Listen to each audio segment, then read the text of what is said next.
अब तथागत बुद्ध को नमन करते हुए परम पूज्य बोधिसत्व बाबा साहब डॉक्टर भीमराव अम्बेडकर के चरणों में श्रद्धा का सम्मान अर्पित करते हुए आज हमारे साथ जनपद कन्नौज से चलकर आए रामदास गौतम जी, आदरणीय हमराज अंसारी जी, आदरणीय रोहित कुमार गौतम जी, आप सभी का मैं धन्यवाद ज्ञापित करते हुए आज इस सभा को, इस बौद्ध कथा उपस्थित विशाल जनसमूह का धन्यवाद ज्ञापित करते हुए, आभार प्रकट करते हुए दो तीन बातें हम जरूर करना चाहते हैं। की बदौलत आपकी नौकरी लग गई, आपको दिया होगा, लेकिन हम तो किसान हैं, मजदूर हैं, खेती बाड़ी करते हैं, हमें क्या दिया बाबा साहब ने?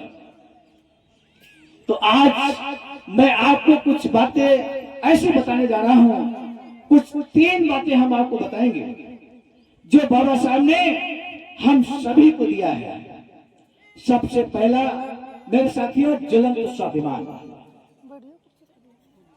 17 अगस्त 1952 को मुंबई में हमने अपने समाज के लिए अपने 25 वर्ष के जीवन संघर्ष में 3 महत्वपूर्ण कार्य किए। आज के बाद जब आपसे कोई पूछे कि बाबा साहब ने समाज के लिए क्या किया, तो मेरे साथियों बता दीजिएगा। बाबा साहब ने पहला कार्य हमारे समाज के लिए किया, ज्वलंत स्वाभिमान पैदा करने का। तो मेरे साथियों, हम आपको बता दें, एक समय था, आज वर्तमान में बड़े बदलाव की ओर हम लोग आगे बढ़ रहे हैं और उसके पीछे शिक्षा, राजनीति, ये बहुत सारी चीजें हैं। लेकिन हम बात कर रहे हैं 1952 की। 1952 में बाबा साहब कहते हैं कि हमने अपने समाज में ज्वलंत स्वाभिमान पैदा किया। तब बाबा साहब समझाते हुए कहते हैं कि ज्वलंत स्वाभिमान क्या होता है।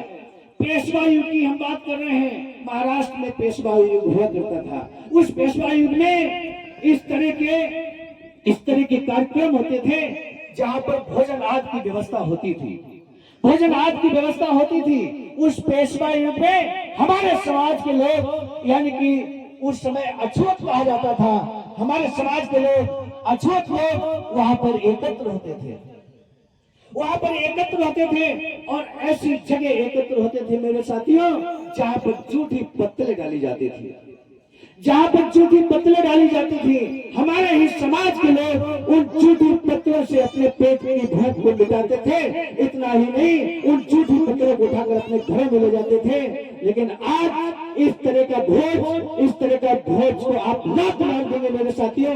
आज जो आपके अंदर ये स्वाभिमान आया है कि हम झूठी पत्तलों की तरफ नहीं जाएंगे, बल्कि सम्मान के साथ जिंदगी जिएंगे, ये स्वाभिमान जगाया परम पूज्य बोधिसत्व बाबा साहब डॉक्टर भीमराव अम्बेडकर ने। इस बात को ध्यान रखिए मेरे साथियों, इसे कहते हैं ज्वलंत स्वाभिमान। कुछ भी हो जाए, ज्वलंत स्वाभिमान को, अपने इस स्वाभिमान को जिंदगी में कभी मरने मत देना, ये बाबा साहब का संदेश मेरे साथियों। बाबा साहब कहते हैं कि 25 वर्ष पहले हमारे समाज के लोगों को शिक्षा के दरवाजे खुले नहीं थे, लेकिन आज 25 वर्षों के संघर्ष के बाद मैंने अपने समाज के लिए शिक्षा के दरवाजे को खोला है। चाहे जितना बड़ा शिक्षण संस्थान क्यों ना हो, विश्वविद्यालय क्यों ना हो, बताओ हमारे समाज के बच्चे उस विश्वविद्यालय में पढ़ सकते कि नहीं पढ़ सकते?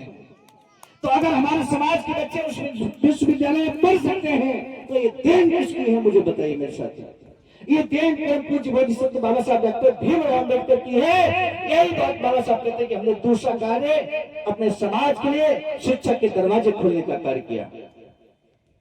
आपको मालूम है कि जब बाबा साहब ने पहली बार विद्यालय के गेट पर कदम रखा था, बताओ मेरे साथियों, मेरी माताओं बहनों, 5 शर्तों के साथ बाबा साहब ने कदम रखा था। 5 शर्तें रख दी गई थी। बाबा साहब के समझ छोटा सा बालक था कि अब ये दूसरे बच्चों के साथ खेलेगा नहीं, उनके साथ लंच नहीं करेगा, पानी नहीं पिएगा घरे में, अपने बैठने का इंतजाम खुद करके लाएगा। इस तरह की शर्तें लगाई गई बाबा साहब पर। बावजूद इसके बाबा साहब ने इन शर्तों को मानते हुए किस तरह से अध्ययन किया, किस तरह संघर्ष किया, आप जानते हैं। कभी कोई कैडर कार्यक्रम होगा 2-3-4 घंटे का अलग से, तो उसमें हम विस्तार से आपको बताने का काम करेंगे, क्योंकि ये बौद्ध कथा का कार्यक्रम है, इसलिए संक्षिप्त करें मेरे साथियों।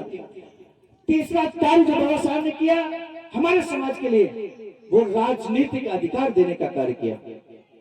बाबा साहब कहते हैं कि 25 वर्ष पहले हमारे समाज के लोगों को झाड़ू लगाने का काम सदन के अंदर नहीं मिलता था, झाड़ू लगाने का काम नहीं मिलता था हमारे समाज को। लेकिन आज इस कन्नौज के बताओ जो विधायक है, जो समाज कल्याण मंत्री है, वो किस समाज के हैं?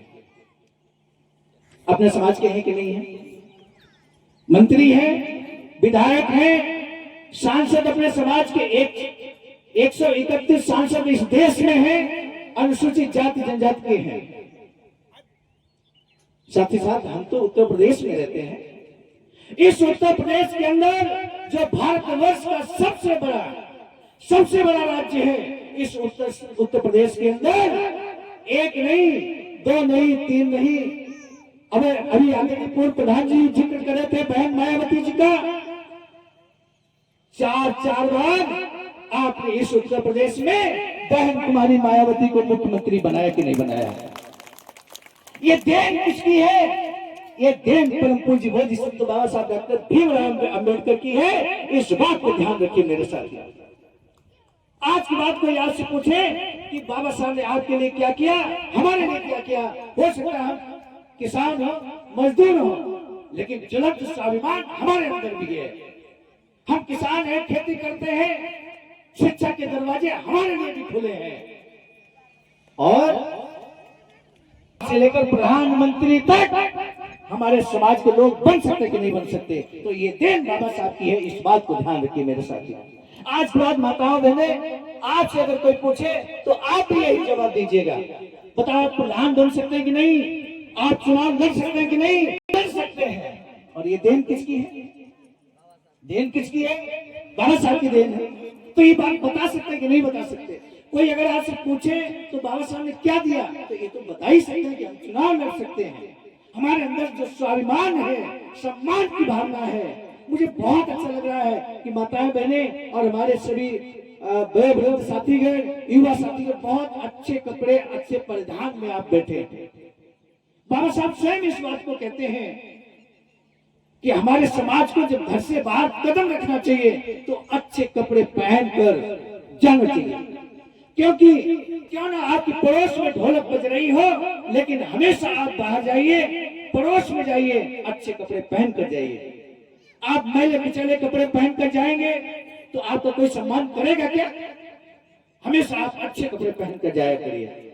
ये बाबा साहब कहते हैं, हम अपनी तरफ से कुछ नहीं कह रहे हैं, ये बाबा साहब कहते हैं। इसलिए कोई छोटा कार्यक्रम हो, बड़ा कार्यक्रम हो, पड़ोस में कार्यक्रम हो, आप हमेशा अच्छे कपड़े पहन कर जाएं। अच्छे कपड़ों से सम्मान होता है। ऐसा ही प्रश्न बाबा साहब से एक और कर दिया गया कि महात्मा गांधी कहते हैं कि दलितों के नेता तो हम हैं। महात्मा गांधी कहते हैं दलितों के नेता तो हम हैं। मुझे देखिए, दलितों की तरह हम थोड़े से कपड़े पहने हैं, बदन पे मेरे कपड़े नहीं हैं, क्योंकि मेरे अंदर, महात्मा गांधी कहते हैं कि मेरे अंदर वो दर्द है, दलितों का दर्द है मेरे अंदर, इसलिए हम कम कपड़े पहनते हैं। तब बाबा साहब से कहा गया कि आप तो सूट बूट में रहते हो, अच्छे कपड़े पहनते हो। महात्मा गांधी कहते हैं कि दलितों के नेता तो वो है। तब बाबा साहब ने जो जवाब दिया उस बात को ध्यान रखिए मेरे साथी। बाबा साहब कहते हैं कि हम अपने समाज को अपने जैसा बनाना चाहते हैं।